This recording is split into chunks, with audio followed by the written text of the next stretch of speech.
How many more is a great game to get students thinking about the parts of a number when they're composing and decomposing numbers. All you're going to need for this game are the digit form, dot form, and word form cards, and you're going to put them in a deck. Now, you can choose to use one form of the number, two forms, all three. It's totally up to you. For this, I'm actually using all three. And we're going to do ways to make 8. So I've already taken out of my deck 9 and 10 because we don't need those to make 8. And I'm going to set those over to the side because I'm not using them.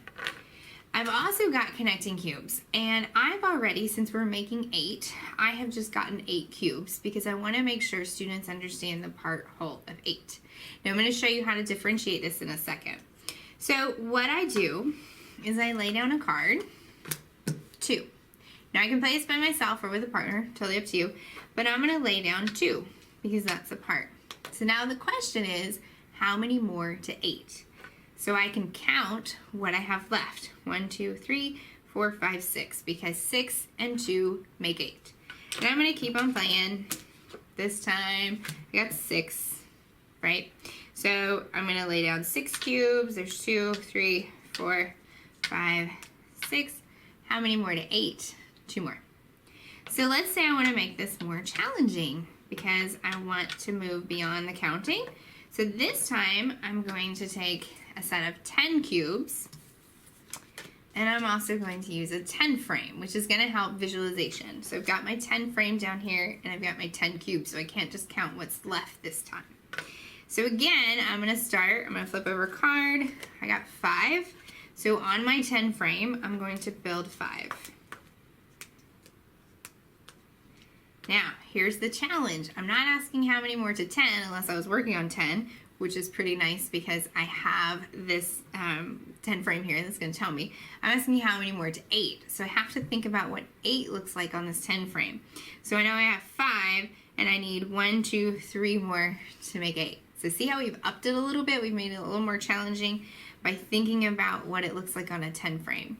You may even want to take a dry erase marker and put dots on 8 if they're still trying to work on what that looks like so that they can count the number of dots that are left. That's an option. But this is a great game to get students thinking about part, whole, and decomposing numbers.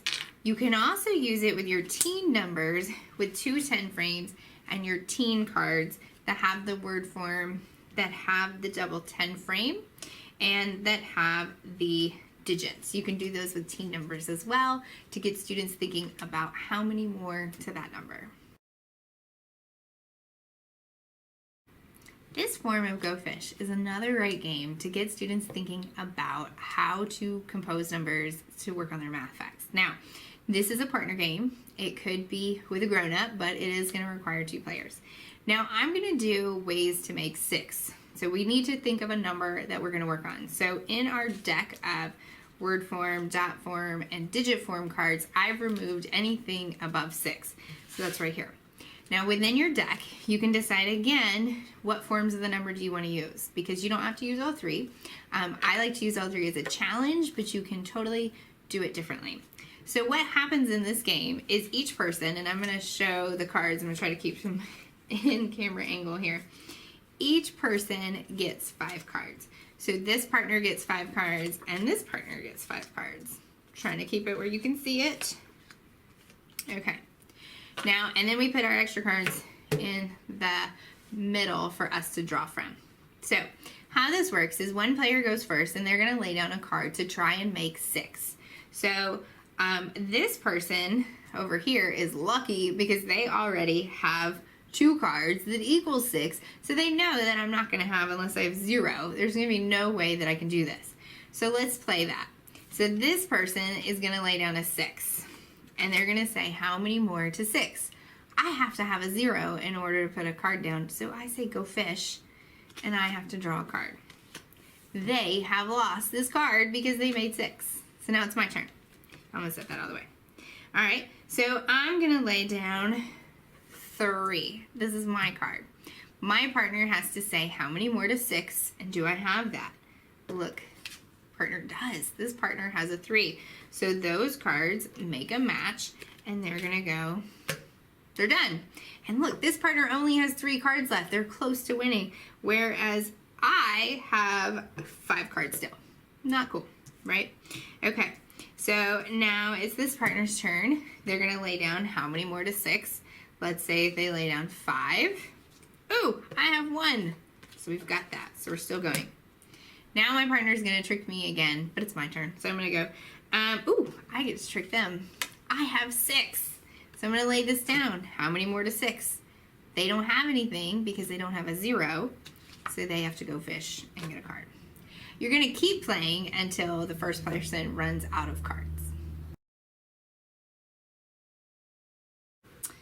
Number bond flashcards are a great way to get students thinking about part-whole relationships and work on fluency. You've got these, but one of the things I want us to talk about is the first activity would be sorting them by what you notice. So I notice in this one, we have our whole and we have a part and we're missing a part. This is a subtraction number bond usually because it can be written as a subtraction sentence.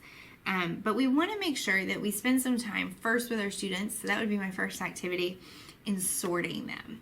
So you can choose which facts you want to work up to.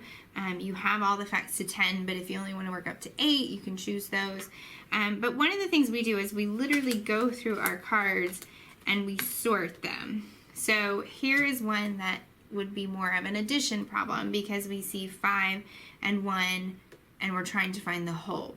Now, they work for all operations, but this is lending itself. So we actually sort them as one of our activities to see, and you can see some of mine are already sorted because we did this recently, to see how they have the parts and the whole. So we just sort those activities, these cards, so that we can see what we're working with.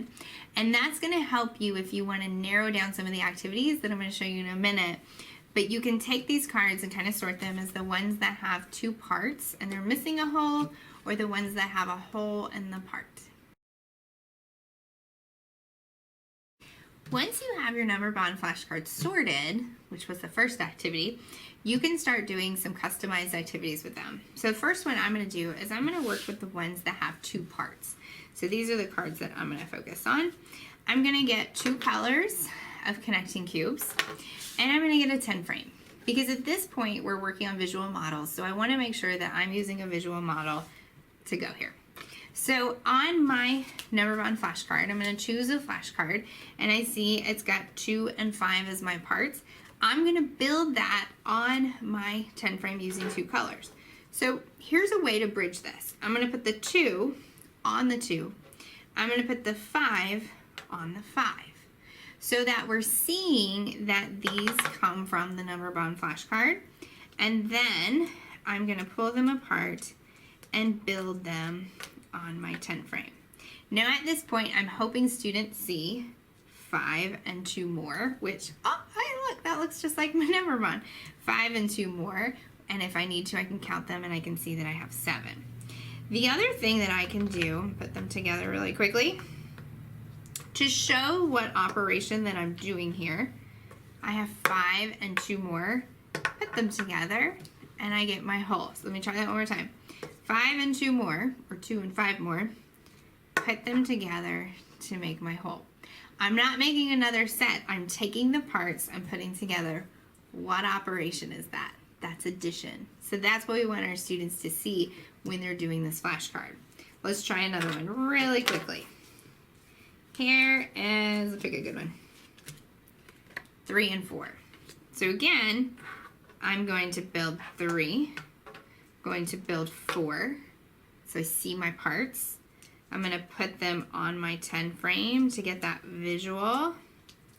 Now this time I don't have the nice number 5, but on my 10 frame I see 5 and 2, which again I know to be 7, because I see 3 and 4 more.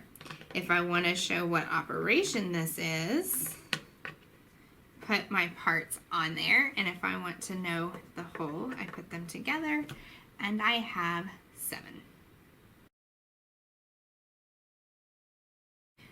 I want to take it up a step, and I want to relate these number bond flashcards to equations. So I'm going to use this workmat that has the equation. It also has a sentence written down, blank and blank make blank. This is actually from my part whole addition activity that is in my addition and subtraction resources, but I'm including it with this bundle. But what you're going to see is we're going to relate part whole to start writing the equation. So I've sorted my cards, remember my number bond flashcards, and we're going to work from this one again. I've got 3 and 4, and I don't know the whole. So again, I'm going to build it just if I need that step. I'm going to put 3 and 4 on here. And I'm actually going to work from the sentence form of this first. This sentence says blank and blank make blank. So I want to understand the meaning of addition before I'm writing an equation. So I see that 3 and 4 make 7. That's what I've got written on my mat. Because I counted them and I saw that they made 7, right? So when I put them together, 7. Now I want to talk about what would this look like as an equation or a number sentence. Well, I see part, whole. So I know 3 plus 4 is going to equal 7, and I can record that in my equation. I can keep doing this for the next card. Let me erase here, drop my eraser, okay? Let me erase here. It's nice about having it a page protector, super easy to erase quickly. Okay, let's go to my next card. I've got 2 and 5 make something, okay? So let's do 2 and 5. Put that on my number bond card. So I see the operation. What operation is it? It's addition because I'm putting them together to make a whole. I'm going to record them on my chart. 2 and 5 make 7. And now I got to think about what that's going to look like as an addition sentence. Part was 2. The other part was 5, and the whole is 7 when they are put together. So this relates what you see with the cubes. It's going to relate the number bond to the equation. If you remember, we sorted our number bond flashcards in the way that they look, whether they have 2 parts and they're missing a whole, or they have a whole and 1 part. So I'm actually going to work with the ones this time that have a whole and a part, and we're going to talk about how to model that and to see what operation it is. So I'm going to pick a card, pick a good one here. Let's take this one. Okay, so in this card, I have 5 as my whole, and I have a part as 3, and I'm missing a part. So how are we going to represent this? Well, I'm going to take my connecting cubes or counters. I'm only going to use 1 color this time, and I'm actually going to start with my whole. Okay, so I'm going to start with 5. So I've got 5. I'm going to put them on the 5 because I want to understand that this is where this is coming from. Okay, so I've got 5. Now, how am I going to show this as a part? You're not going to use another color because the part is made from this section here, this 5. So we can do a couple things. I can pull the 3 off, but what happens? Because this is no longer 5. This is 2. So now this is going to have to slide down here. The other thing I can do is I can show this as 5. Put this on my 10 frame because I like this visual. And I can take my hand to cover the part. 3. How many is left? What's the other part? 2. Now why is this subtraction? This is subtraction because I'm taking the whole and I'm breaking it apart. Taking away 3 to get the other part, which is 2. So this is showing that missing part. And when I have it here on my 10 frame, I've got my 5. I'm going to cover up the part that I know to have the other part. Visually seeing that. Let's try another one. All right, here's one. This one is 6, and I know 1. I know part of it. So again, I'm going to work from my card. I've got 5, 6, okay? What's going to happen to this? Because, and I love the little arrows because I can kind of like drag it. So I've got 1. What happens to this? This is no longer 6. This is now the missing part because these two together make 6. So let's build it. Let's put it on my 10 frame. I've got 6. Cover the part that I know. 1. What's left? 5. Because 6 minus 1 is 5. And 5 and 1 make 6. So we can relate that addition back. When we're talking about subtraction, we know that subtraction can also be seen as a missing addend to relate it to addition. So subtraction can be a missing addend problem. We can show that as a great visual using our number bond flashcards. Now, if you remember, we've sorted them. So I have these as the ones that have a whole and the part. So in this problem, we can show this by counting up from the given part to show that this is a missing addend problem. So here I've got 6 as my whole and 2 as a part. And I've got 2 colors, and I also have a 10 frame because I like that as a visual. So what I would do in this one is I'm going to build in one color 2. That is my part. And I know that I need to count up to get to 6. So if I have 2, 3, 4, 5, 6. And when I put them together, I have 6, right? So I have 6, 2, and how many is this? This is 4. So I know that 2 and 4 make 6. Now, how could I do this on a 10 frame to get that other visual? Because, you know, we want to tie that in. So again, I'm going to start with the part that I know, and I'm going to build it. I've got 2, and I want to know how many more to 6. So 2, 3, 4, 5, 6.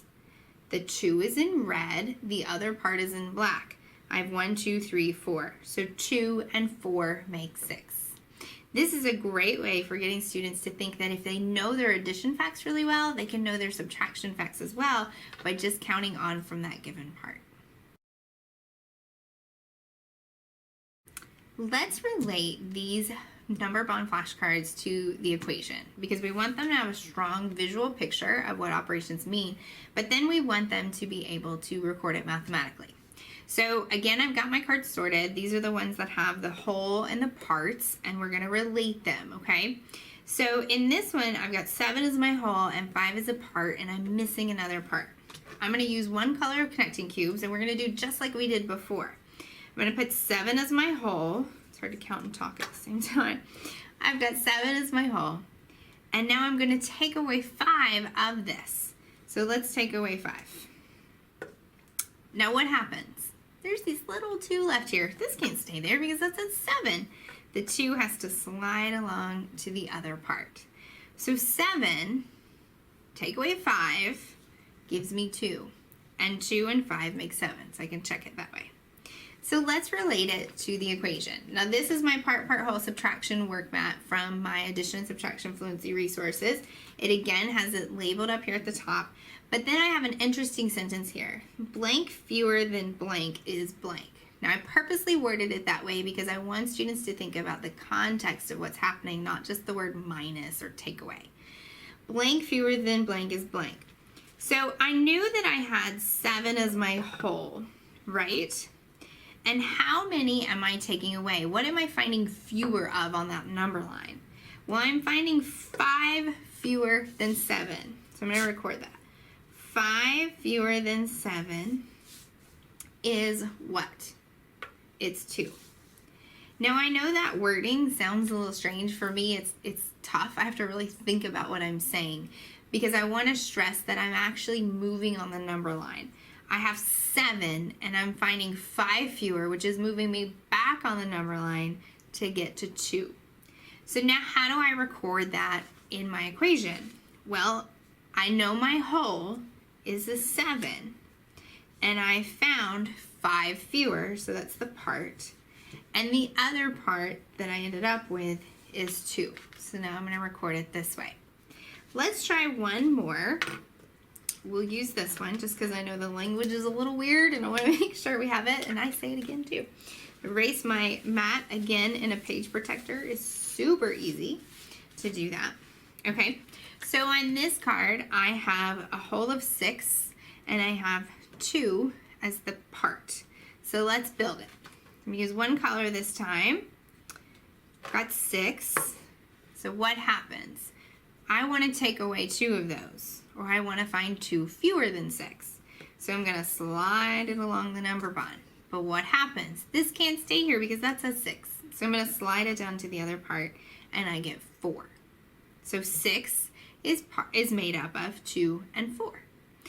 2 fewer than 6 is 4. So when I record my sentence first, 2 fewer than 6 is 4. And then I'm going to relate it to my equation. 6 minus 2 is 4. Or 2 fewer than 6 is 4.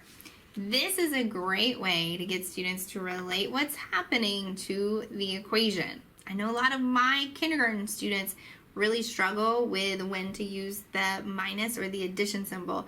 So relating it back to the number bond flashcards and the operation, this is big, moving it with their hands to see, am I joining them or am I taking them apart, is going to help them understand which operation to use.